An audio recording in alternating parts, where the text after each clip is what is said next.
In my previous life, the half-sister born from my father's affair took the antique jade bracelet my mother had left to me. My father concealed my inheritance and delivered me to Zhang Tao, an abusive heir with a history of sexual violence. In the second year of the disaster, I died from my injuries and exposure during a blizzard. Only after death did I learn that the bracelet contained a vast hidden storage dimension. After driving me away, my father moved his partner and their daughter into the city center penthouse my mother had left me. They survived in comfort while replaying the footage Zhang Tao's guards had sent of me being abandoned in the storm. When I opened my eyes again, I was back 3 days before the catastrophe, at the blind date my father had arranged with Zhang Tao. This time I defended myself, documented his attack, and walked away before my father could trade my safety for an alliance. I recovered the antique bracelet before anyone else could claim it and reclaimed the downtown property my mother had left me. While my father tried to seize my property again, I converted the penthouse into a secure shelter and prepared to survive on my own terms. One moment I had been lying wounded in the snow, losing consciousness as the blizzard closed over me. The next, my awareness drifted through a white emptiness and into the safe room of the city center penthouse.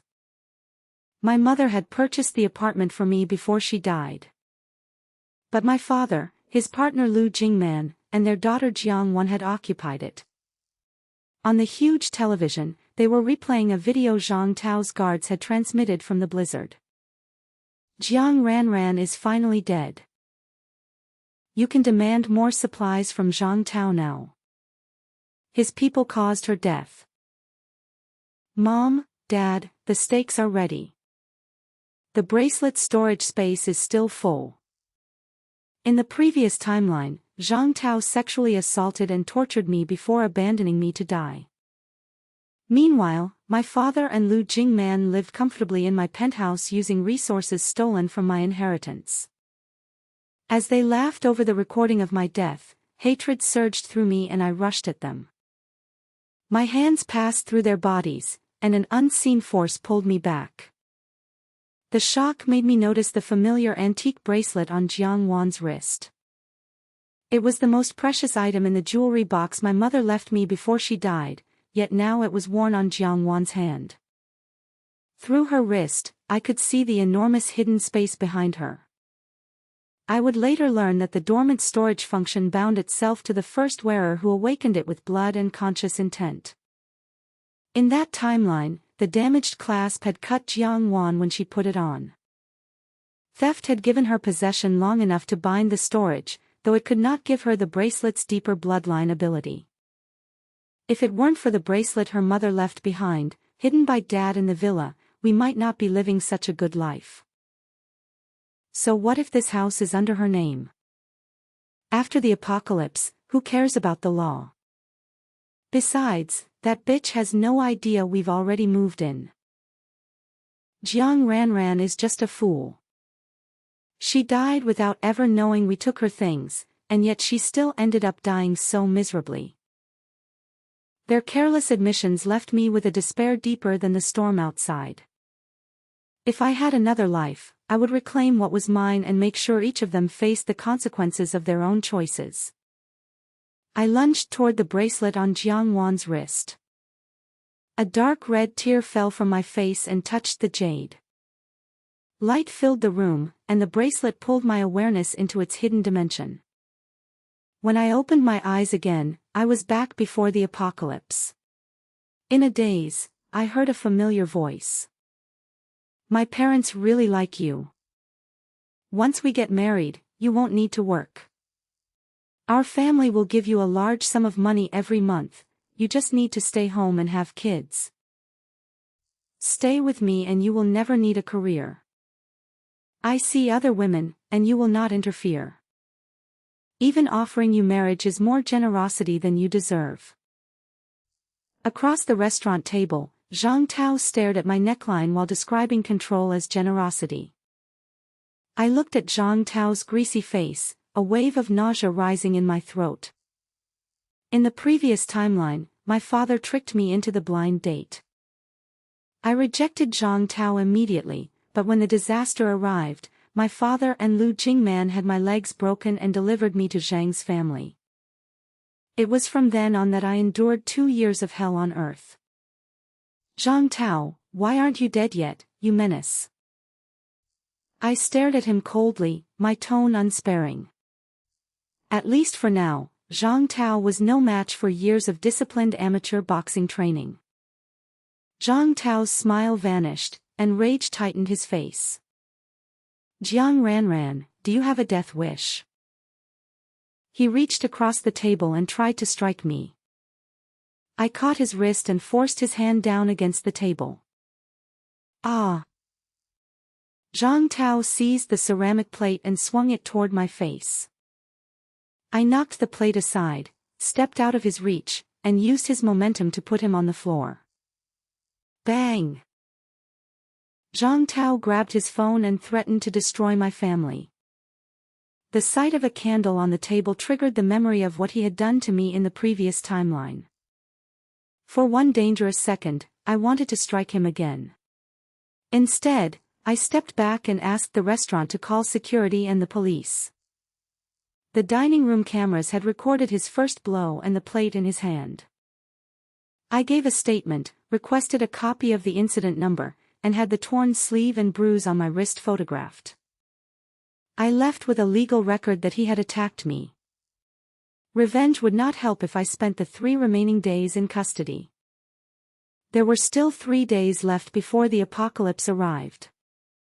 My top priority now was to retrieve the bracelet that had been stolen in my previous life, along with the safe house on the top floor in the city center. The ordinary world of laws, contracts, and functioning streets felt strangely unreal after 2 years of disaster. Survival had taught me to expect violence first, but I still had 3 days in which evidence and procedure could protect what force alone could not. I returned to my father's villa in City B and unlocked the gate with the fingerprint access that still listed me as an authorized resident. Jiang Wan was the only family member at the villa. She looked startled when I entered with a locksmith, a representative from my mother's estate law firm, and 2 building security officers. Didn't Dad send you to meet Zhang Tao? She asked. The meeting ended when he attacked me. The police have the report. Her confidence faltered. The diamond necklace at her throat was the 18th birthday gift my mother had purchased for me at a European auction. I recognized the asymmetrical clasp and the tiny repaired setting near the center stone. I did not tear it from her neck. I photographed it from several angles while the estate representative compared the serial number with a notarized insurance schedule. That necklace is listed as my property, I said. Remove it and place it in the evidence pouch, or explain your ownership to the police. Jiang Wan shouted that our father had given it to her. The estate representative calmly replied that a person could not give away property he did not own. Faced with the inventory, security cameras, and 2 witnesses, she unclasped it herself. The hidden safe was in Jiang Weixiao's bedroom. In the previous timeline I had learned its location and heard Lu Jingman reveal that the password was her birthday. The locksmith documented the untouched seal, opened the safe under video, and stopped everyone from handling the contents until the inventory began. Inside were original certificates for properties my mother had placed in trust for me, insurance schedules for jewelry from her family, gold bars with matching purchase records, and files showing that Jiang Weixiao had secretly borrowed against income from my units. The antique jade bracelet lay in a velvet case beneath those documents. I remembered it on Jiang Wan's wrist after my death, remembered the impossible storage space behind her, and felt my breath catch. The bracelet warmed when I put it on, but I kept my expression neutral while the camera was running. Jiang Wan reached toward it. Dad promised that to me. It is listed in my mother's notarized inventory, the estate representative said. It cannot be promised by anyone else. Every item placed in my suitcase was matched to a document and signed into a temporary custody log. I took the original trust papers, my jewelry, the bracelet, and certified copies of the property records.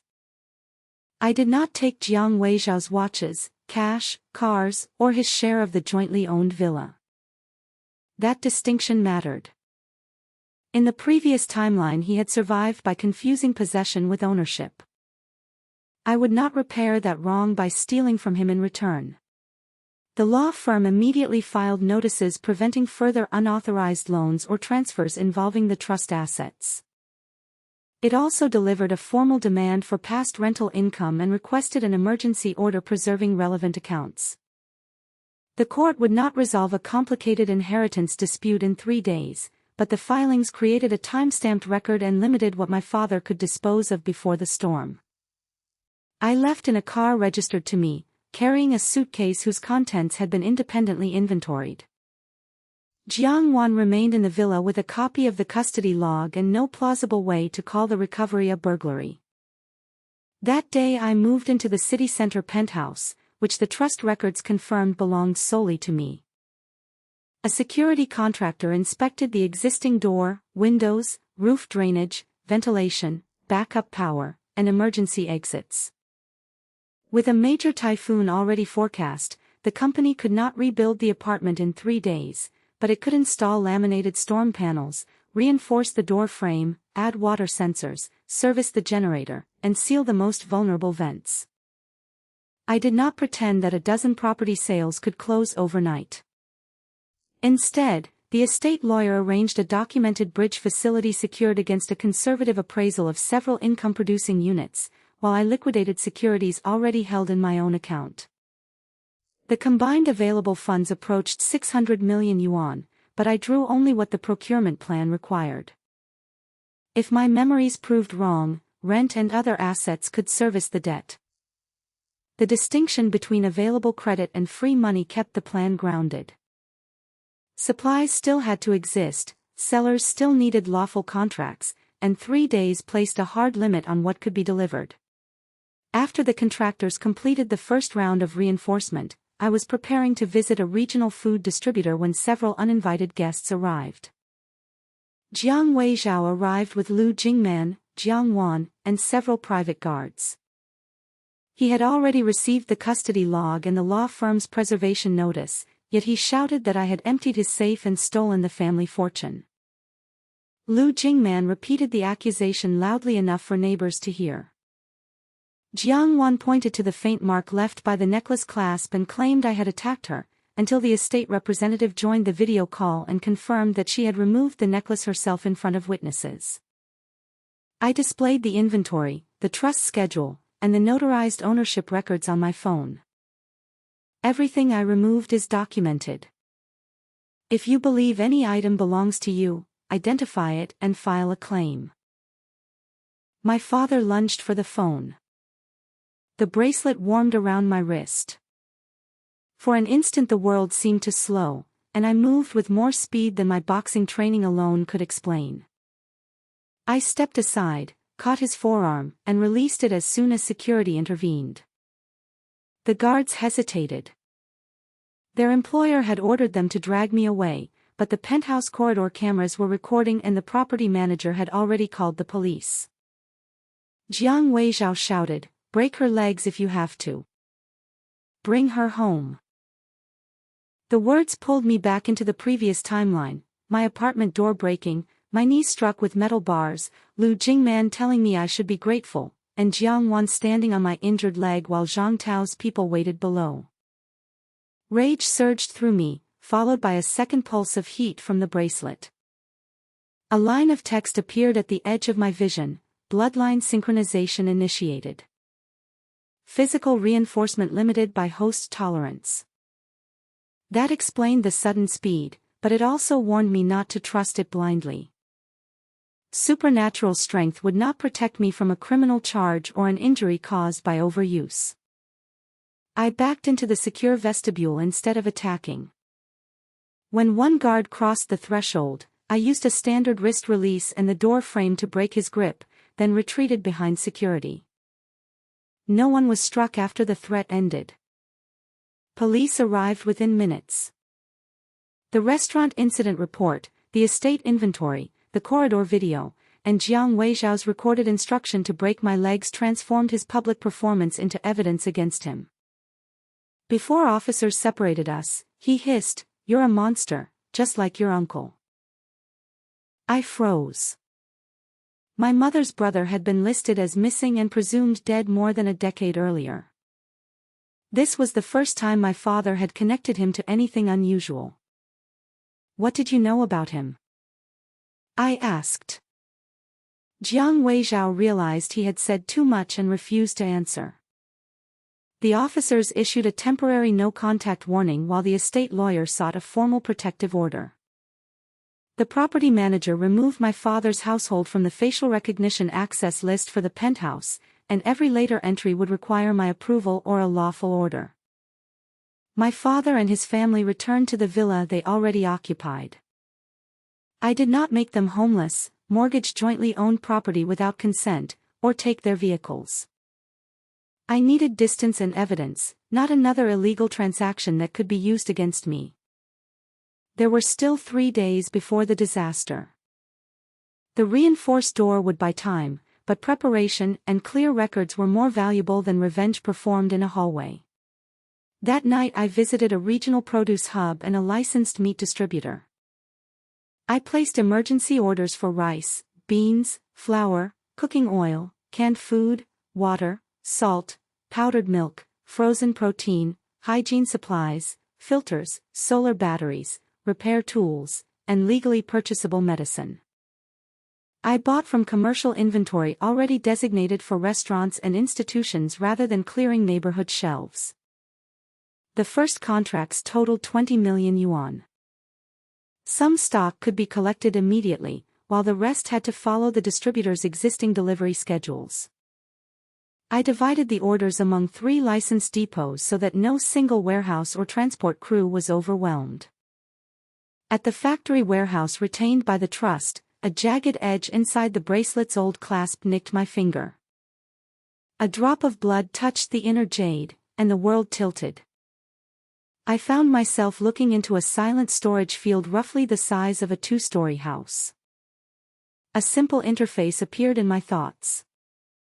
It accepted only non-living objects I deliberately touched and chose to store. Living beings were rejected. It could not judge legal title, so I imposed a stricter rule on myself: nothing entered without my ownership, the owner's consent, or documented emergency authority. Time inside slowed almost to stillness. The space could preserve but not duplicate, repair, or create supplies. I tested it with a sealed bottle of water, checked the tamper ring after withdrawal, and repeated the test with a marked carton. Only after both returned unchanged did I store the first documented shipment. The interface also explained the bracelet's physical reinforcement. It could gradually strengthen a compatible bearer from my mother's bloodline, but forcing the process risked muscle damage, fever, and loss of consciousness. The heat I had felt in the corridor was an emergency response, not unlimited strength. Over the next 2 days, I moved between 3 contracted depots with invoices and warehouse staff present. Once each paid shipment was signed over, I could place it into storage. By the final evening, the space held a large but finite reserve, enough for years for one person or for a much shorter period if shared. I did not mortgage my father's jointly owned villa, hire loan collectors, steal cars, or order anyone evicted. My lawyer handled the property dispute, while I used my remaining time for survival preparation. The bracelet's interface indicated that refined jade could expand the storage field. I used several small, damaged jade pieces from my documented inheritance for testing. They dissolved into pale light, increasing the area by a measurable amount. The intact heirlooms remained outside until I could decide whether the extra capacity justified destroying them. On the final day, I attended a reputable jewelry auction with the estate lawyer to examine several certified, commercially cut jade lots. I set a strict budget based on storage need, not revenge. At the auction hall, I saw my father beside Zhang Tao. Jiang Wan stood a few steps behind them with bruises visible above the edge of her dress. She had participated in taking my property in the previous timeline, but those injuries were not justice. I quietly asked the estate lawyer to notify venue security and request that a female staff member offer her a private room and medical help. My father approached and demanded that I withdraw the preservation notices on the trust assets. I told him all further communication would go through counsel. When he reached for my sleeve, security stepped between us before the contact became another incident. The main jade lot appeared with a starting price of 8 million yuan. The bracelet pulsed once, and the interface estimated that the stone could expand storage substantially. My ceiling was 18 million, based on the actual additional capacity I needed. I bid within that limit. Zhang Tao began bidding against me, less interested in the jade than in proving that he could take something I wanted. When the price passed 20 million, I stopped. A second life did not turn a bad purchase into a victory. I already had enough capacity for the contracted stock, and the auction house had smaller certified lots available later. Zhang Tao won at 22 million. Instead of enjoying the result, he turned on Jiang Wan and accused her of distracting him. He raised his hand, but venue security intervened and escorted him from the room. The female staff member took Jiang Wan aside. I remained long enough to buy 2 modest jade lots within budget and to give security the restaurant incident number in case Jiang Wan chose to make a statement. Whether she accepted help was up to her. In the auction garage, my father and several of Zhang Tao's men tried to block my car. 2 carried metal bars. I locked the doors, started the cameras, and called venue security instead of driving through them. The men struck the laminated side windows but failed to break through before guards reached the lane. My father stepped into the vehicle's path, daring me to move. I kept my foot on the brake until police arrived and removed him. The incident generated another report, more camera footage, and an enforceable no-contact order. Zhang Tao left through another exit, but his role in sending the men became part of the investigation. That evening, I collected the final contracted shipments from the factory warehouse.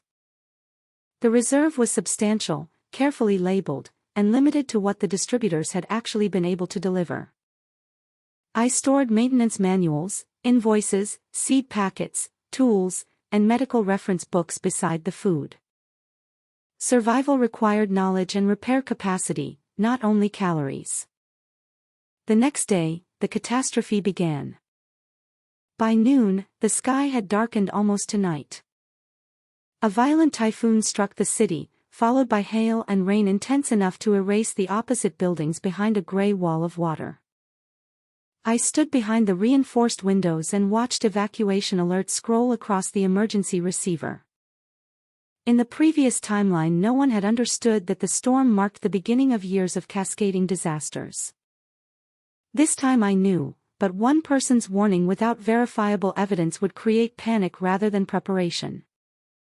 I forwarded the objective information I possessed: water levels, generator status, blocked roads, and available roof access, to the municipal emergency channel. Within hours, Zhang Tao violated the no-contact order and arrived outside the penthouse with several men. He believed the failing power grid had already erased accountability. They struck the outer security door with tools and shouted that my father had given them the address. I stayed behind the inner barrier, activated every camera, and transmitted the feed to the property emergency server and police account created after the earlier incidents. The vestibule was designed to delay forced entry. When they cut through the first lock, a fire suppression canister discharged inert powder into the outer space and the alarm sounded at full volume. Disoriented and unable to see the inner door, the men retreated toward the stairs. One slipped on the wet landing and injured his ankle. I used the intercom to tell the others that emergency services had the footage and that an injured person needed medical attention. They carried him away rather than continue. I never opened the inner door. The 3 camera angles captured the attempted breach, the threats, and the men's retreat. The same people who expected chaos to erase accountability had created a clear record of their own actions. From that day onward, hail and relentless rain isolated much of City B for almost half a year. Communication did not vanish everywhere at once. Emergency radio continued, cellular service returned in brief windows, and municipal servers stayed online behind backup power. Those fragile links mattered. They allowed rescue teams to map occupied buildings, warn people away from contaminated water, and preserve reports of crimes committed under cover of the storm. I sent the 3 recordings of Zhang Tao's breach whenever the network stabilized. The files included timestamps, the no-contact order, and the voices of the men saying my father had supplied the address. The case could not be prosecuted while entire districts were underwater, but it did not disappear. The penthouse remained dry through the first months. The generator ran only for refrigeration, filtration, communications, and brief heating cycles. I cooked with stored gas under strict ventilation and kept a written inventory rather than treating the bracelet as an excuse for waste. The building housed 27 other survivors. Some had followed evacuation orders too late and become trapped above the flood line. Others had elderly relatives who could not manage the stairs. At first they distrusted the locked penthouse and assumed I had unlimited food.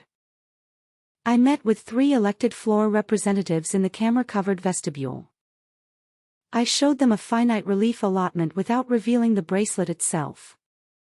In exchange for water, calories, medicine, and battery charging, every household contributed labor according to ability, monitoring leaks, maintaining sanitation, checking the roof, caring for children, or logging radio messages. We created a ration ledger with 2 witnesses for every issue. No one received special treatment because of wealth or family connection.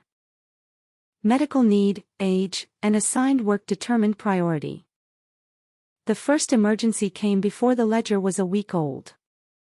A 6-year-old boy developed fever and vomiting after drinking water his grandfather had collected from a rooftop drain. The symptoms could have been caused by several infections, and I refused to treat a guess as a diagnosis. We contacted a physician by radio, recorded the child's temperature and fluid intake, and followed instructions for oral rehydration while waiting for the next medical boat. The bracelet held antibiotics I had purchased legally, but possessing medicine did not make me a doctor. I released only the oral rehydration salts, sterile water, thermometer, and fever medication the physician specifically authorized. When the boat arrived, the clinician diagnosed bacterial gastroenteritis and selected the appropriate prescription from the sealed stock. The boy recovered. The incident changed how the entire building viewed the reserve. Supplies were not prizes to be handed out by whoever looked powerful. Water had to be tested, medicine required a clinical decision, and every open package needed a date and a responsible person. We divided the roof into clean and contaminated zones. Rainwater used for washing never entered drinking containers. Waste traveled down a sealed chute to a lower service area, while living floors maintained hand-washing stations and disinfection schedules. I had bought sanitation materials almost as an afterthought. Within a month they were as important as rice. The second emergency was structural. Wind tore a sheet of facade material from a neighboring tower and drove it into our western window assembly. The laminate held, but the frame bent and began leaking. 2 residents with construction experience designed a temporary brace from furniture, threaded rod, and repair plates in my inventory. I withdrew the tools in small loads so the bracelet would not overwhelm me. We worked for 7 hours while rain crossed the room in cold horizontal lines. When the final brace tightened and the leak slowed to a manageable drip, no one cheered. We were too tired. Yet that repair kept the western rooms habitable for another year. Those days corrected another fantasy I had carried from the previous timeline: a secure apartment was never truly self-sufficient. A door could delay attackers, but it could not diagnose illness, repair glass, comfort a child, or monitor a foundation. Survival depended on people with different skills agreeing to rules they could all inspect. I still kept the inner penthouse rooms private. The residents knew I controlled the emergency stock, but the three-representative system meant I could not quietly favor an ally or punish an enemy. Their oversight protected them from me and protected me from the suspicion that every shortage was a personal choice. At night, after the radios fell quiet, memories returned. I would wake convinced that my legs were broken again or that Zhang Tao stood beyond the bedroom door. The bracelet's physical reinforcement did nothing against those images. The medical volunteer taught me a grounding routine: name the date, feel both feet on the floor, identify 5 things in the room, then check the door camera only once. She never asked for the story behind the nightmares. In exchange, I took one of her dawn roof watches so she could sleep.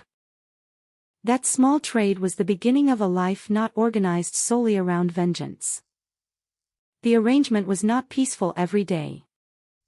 Hunger made people suspicious. A man once accused the medical volunteer of hiding antibiotics. The sealed pharmacy log proved otherwise. Another resident tried to take extra infant formula for barter, then returned it after the group explained that the tins were numbered. Transparent records did what reinforced doors could not: they reduced the fear that someone else was secretly receiving more. The bracelet made the system possible, but it did not make it effortless. Removing a heavy pallet caused fever and muscle tremors. After one reckless withdrawal of water tanks, I lost consciousness for 6 hours. From then on, I limited each transfer by weight, rested between withdrawals, and taught 2 residents how to manage the inventory if I became incapacitated. I never told them the reserve was infinite, because it was not. I told them only that I had secured commercial stock before the storm and could access it in measured quantities. By the 4th month, official boats began reaching the district regularly. We exchanged roof signals with a public safety crew and received updated maps, water test strips, and vaccination guidance. I contributed filters, radio batteries, and shelf-stable food under the Penthouse Trust's company name, supported by the original invoices. The donation record protected everyone. Officials did not need to know how the boxes had survived in perfect condition, and I did not have to invent a magical supply chain. The goods had been purchased, titled to me, and preserved. Zhang Tao's group attempted to seize supplies from another building during that winter. Survivors recognized him from the public safety bulletin generated by my earlier reports. A patrol detained him after finding weapons, stolen ration cards, and recordings of assaults on his own phone. He survived the disaster and therefore had to answer for what he had done. My father avoided the first investigation by moving between private shelters owned by Zhang's family. His old strategy had not changed: attach himself to the strongest person nearby, promise someone else's property, and abandon the arrangement when it became costly. Lu Jingman and Jiang Wan stayed with him at first. The relationship with Zhang Tao deteriorated after the auction. Venue security had documented Jiang Wan's bruises and offered help. Months later, at a temporary clinic, she finally asked that the photographs and her statement be added to the assault investigation. Her decision did not erase her role in concealing my jewelry in the previous timeline. Yet this was not that timeline, and I refused to punish a present victim for a future she no longer remembered. The rain eased in the 7th month, only to be followed by disease, damaged infrastructure, and a severe winter. Floodwater had entered sewage systems, warehouses, and fuel tanks. When temperatures fell, contaminated mud froze into the lower floors and made whole neighborhoods uninhabitable. The official base established a supply station 3 kilometers from my building. Evacuation was possible, but the route crossed unstable ice and 2 collapsed bridges. We waited for a marked convoy rather than following rumors. One evening in the 2nd winter, the exterior camera detected 3 figures approaching across the snow. My father, Lu Jingman, and Jiang Wan stopped beneath the building and shouted toward the penthouse. They were thin, exhausted, and dressed in mismatched layers. In the previous timeline I had stood below their shelter with broken legs and begged for a door to open. They had watched me through glass and sent me back to Zhangtao. For several minutes I could not move. My father saw the camera turn and immediately demanded entry. He called the penthouse his property, then called me his daughter, shifting arguments each time the last one failed. Lu Jingman promised that the family would forget my mistakes if I rescued them. Jiang Wan said almost nothing. I did not open the building door. The ice outside had been marked unsafe, and admitting unidentified travelers without medical screening could endanger everyone inside. But refusing immediate entry was not the same as leaving them to die. I transmitted their coordinates and condition to the official station, dropped a sealed emergency pack from the roof on a guided line, and told them over the speaker to remain beside the orange marker until the patrol arrived. The pack contained heat sheets, water, compressed food, hand warmers, and a radio. My father cursed me while eating the food. Jiang Wan used the radio correctly.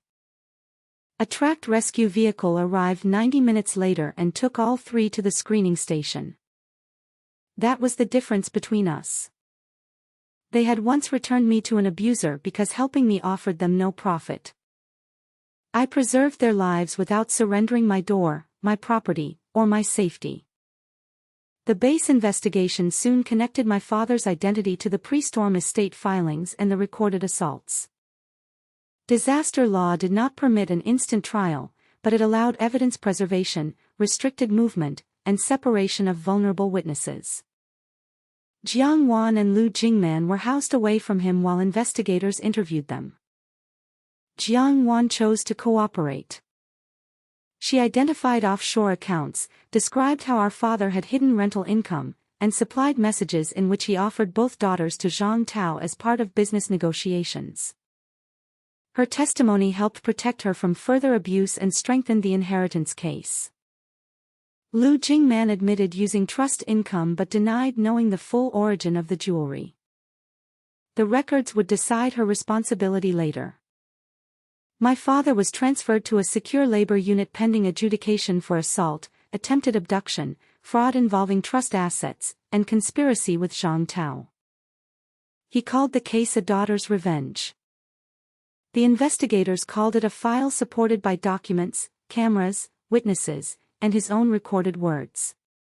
I did not attend his preliminary hearing. I had already spent one life organizing myself around his cruelty. During the third year, the base asked the penthouse residents to relocate. The building's foundations had shifted, and remaining there would turn a safe shelter into a delayed trap. I used the space to remove personal records, medical reserves, batteries, and tools, but left fixtures and structural equipment for the engineering team. At the base intake center, scanners identified unusual density fluctuations around the bracelet. I could no longer conceal it without undermining the trust one expected from the logistics staff. I requested a private meeting with the base commander, a medical officer, and a legal recorder. I demonstrated the storage space with 3 marked objects. I explained binding, preservation, capacity, jade expansion, physical reinforcement, the rejection of living beings, and the cost of heavy withdrawals. I also stated my conditions: a documented chain of custody for every stored object, no unrecorded weapons storage, no seizure of inherited property without due process, medical limits on extraction, and an auditable receipt for every item donated or loaned. The commander did not call the ability a miracle. She called it a strategic resource with a human operator who could be injured. That wording convinced me to cooperate. We signed a provisional logistics agreement. The base recognized my title to the pre-storm inventory, and I committed a defined portion to public relief. 2 quartermasters witnessed each transfer. Medical staff set daily weight limits. I retained a private reserve and the right to refuse unsafe requests. For the first time, the bracelet became more than a fortress around one frightened survivor. It carried vaccine coolers across broken roads, protected seed stock from heat, preserved blood products during blackouts, and moved repair parts through terrain vehicles could not cross. The work was useful, but it was not effortless. Each transfer carried a cost in fatigue, planning, and accountability. Those limits prevented the ability from becoming an inexhaustible supply chain. Extreme heat arrived in the 4th year. Reservoirs shrank, electrical demand overwhelmed damaged grids, and outdoor rescue windows moved to the hours before dawn. The base merged several regional teams into a single corridor command. On the morning the first merged unit entered our compound, I saw a man step down from the lead vehicle with my mother's eyes. My uncle Jiang Heng had been missing and legally presumed dead for 12 years. He was older than the photographs, with silver at his temples and a scar running from his left ear to his jaw. When he saw the bracelet, he stopped in the middle of the yard. Ran, he said. I could not answer at first. His survival did not have the careless explanation my father once implied. Years earlier, Uncle Heng had discovered that Jiang Weizhao was diverting assets from my mother's trust through overseas intermediaries. Before he could bring the complete file home, an attack on his vehicle left him injured and without identification in a border region. A specialized rescue unit found him. During recovery, his own inherited physical ability became impossible to hide. Because the asset network he had been investigating also financed violent groups, he entered a protected identity program and continued gathering evidence. Contact with family was restricted, and after an administrative failure he was declared dead rather than merely missing. The decision had harmed my mother and me, and he did not excuse it. He showed me the letters he had written but never been permitted to send, along with an internal review acknowledging that the protective program had failed to reassess the danger after the criminal network weakened. My father had known only part of the truth. He had witnessed Uncle Heng's unusual strength during their last confrontation and later used the disappearance to frighten my mother. He did not know where my uncle had gone. The evidence Uncle Heng preserved completed the missing side of the inheritance case. It showed the original trust structure, the offshore transfers, and the forged authorizations. Combined with the documents I recovered from the safe, it left my father little room to invent another version. The base held a formal tribunal once communications with the regional court system stabilized. Jiang Weizhao was convicted on the provable financial and violent offenses from this timeline. Zhang Tao was convicted separately for assault, attempted abduction, supply theft, and abuse documented by multiple victims. Sentences reflected evidence and current acts, not crimes remembered only by me. Lu Jingman's liability was divided between civil restitution and a lesser criminal offense for knowingly helping conceal trust income. Jiang Wan entered a protected work program after testifying. She sent me a written apology for wearing my jewelry and helping our father pressure me before the storm. I acknowledged receipt but did not offer an instant sisterhood. We were related. Trust would require time and conduct, not a dramatic embrace. Several months later, Jiang Wan requested a supervised meeting at the base mediation office. I nearly refused. The memories I carried belonged to another timeline, but my body still reacted to her name as if she were standing on my injured leg. The mediator placed us at opposite sides of a plain table and reminded us that either person could leave. Jiang Wan brought no gift and made no appeal to blood. She laid down copies of messages our father had sent before the storm. In them, he described my mother's jewelry as family assets and told Jiang Wan that I had abandoned the household. He had trained each of us to see the other as an intruder competing for a fixed amount of safety. I should have checked, she said. The serial numbers were on the insurance papers. I preferred his story because it gave me what I wanted.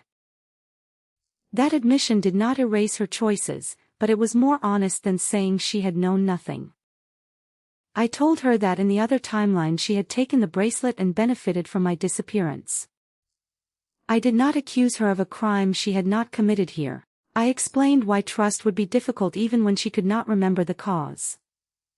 She cried quietly and did not ask me to comfort her. Before leaving, she offered to help catalog property recovered from our father's account so that items belonging to other victims could be returned. The work program later assigned her to the restitution archive under supervision.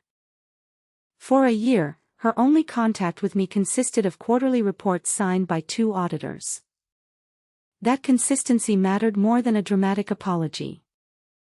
We eventually exchanged brief messages about Uncle Heng's health and the status of the trust, but we did not pretend to share a childhood we had never had. A boundary could leave room for change without promising reconciliation. Uncle Heng and I also rebuilt our relationship slowly. Shared blood and shared abilities did not erase 12 years of absence. He answered every question I asked, accepted anger without demanding forgiveness, and trained me to use physical reinforcement without tearing muscle or damaging joints. He explained that the maternal family had safeguarded spatial artifacts for generations. The bracelet did not choose a morally superior owner. Its storage function bound to the first person who awakened it with blood and conscious intent, which was why Jiang Wan had been able to use it in the previous timeline and why reclaiming it before she bound it mattered in this one. The physical reinforcement was different, only a compatible descendant of my mother's family could survive that deeper connection. The artifact itself could not distinguish a purchase from a theft, so ownership records and consent were human responsibilities. Power could preserve supplies, but character determined whether those supplies became a private hoard, a bargaining weapon, or a public resource. In the 5th year, I joined Uncle Heng's corridor rescue team as its logistics specialist. I did not charge into ruins because supernatural strength made me fearless. I trained in structural safety, field medicine, radio protocol, and evacuation planning.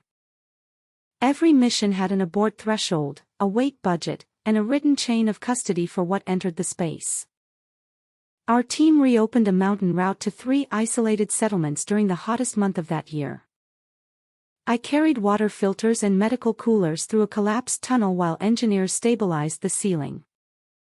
On the return trip, the space held seed samples, patient records, and the belongings of families who could carry nothing else. The operation took 4 days longer than the route plan predicted. A rockfall had crushed the service road just beyond the tunnel entrance, and afternoon temperatures made exposed work unsafe. The corridor commander divided each day into 2 short work windows, one before sunrise and one after dusk. During the hottest hours, everyone sheltered beneath reflective tarps and measured water intake rather than proving endurance for an audience. The bracelet could have hidden the relief cargo from the heat, but it could not solve the rockfall by itself. The Public Works Authority documented the loose debris as material assigned for removal, satisfying our legal chain of custody rule. Even then, I could remove only small, weighed loads. The first transfer of broken stone sent tremors through my arms and raised my temperature. The medical officer stopped me immediately. No one argued. Engineers drilled anchor points and installed temporary mesh while 2 excavator crews moved the larger blocks conventionally. I used the storage dimension only for fragments that obstructed the narrowest access lane. What looked like a miraculous shortcut became one tool among many, useful because it fit into a disciplined plan.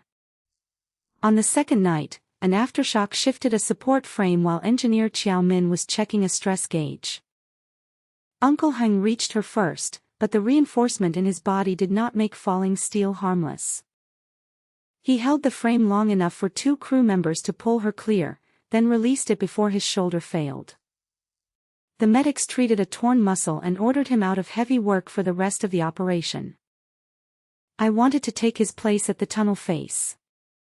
He stopped me with the same bluntness the physician had once used on me. Our ability buys seconds, he said. Training decides what those seconds are worth. I returned to logistics. We mapped every filter cartridge, antibiotic pack, and cooling unit against the population reports transmitted by the settlements.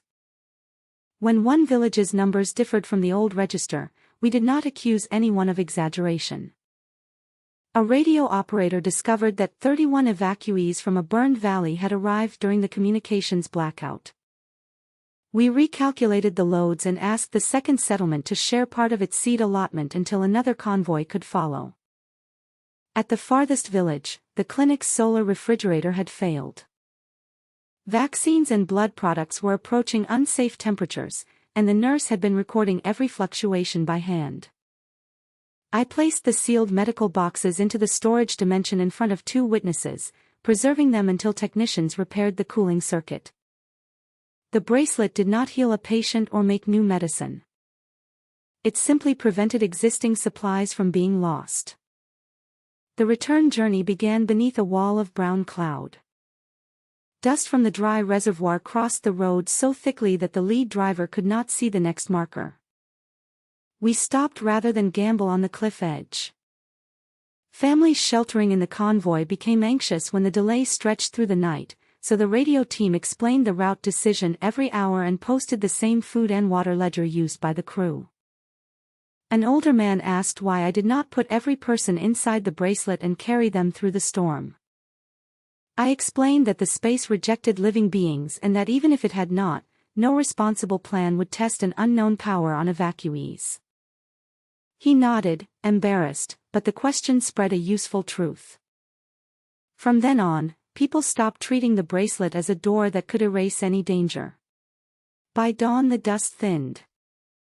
Surveyors walked the first kilometer on tether lines, marked 2 new cracks, and guided the vehicles around them one at a time.